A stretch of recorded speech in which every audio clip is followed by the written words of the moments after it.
naga kitab Deuteronomy, kalanong ka arpon rio kadkod kadin rio hadu kadkindai.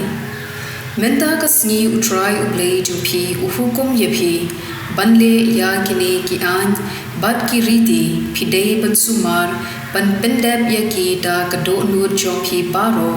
bada keminsim jompi baro.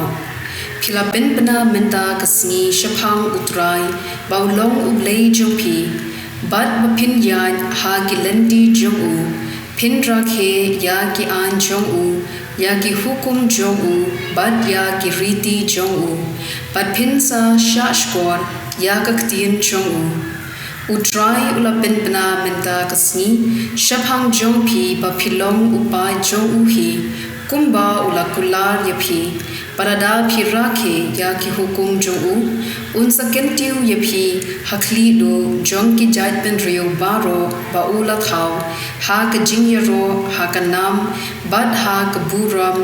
bad ba pin salong upai ubakentang, how try Blei jompi, kumba la kular.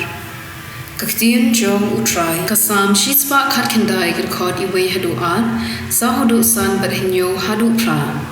sukito kibayat klem thok dia kibayat hakaan utrai sukito kibale ya kamon jong u kibawat yu u da kado nud baro mela hukum ba andra khepnya yaki adong jome a bangan dayai net scam ha kabasumar yaki riti niam jome ngan yaro ya meda kado nut kababen kadba ngayo hikai ya kirai bahok jome ngan rakhe ya kiriti niam jome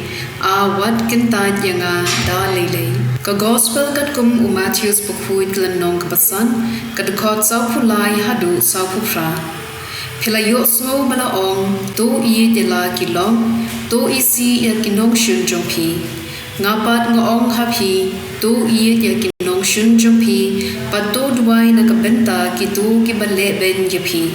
kumta ba pindup long ki khun upab neng jompi na ba upen mi ya kasni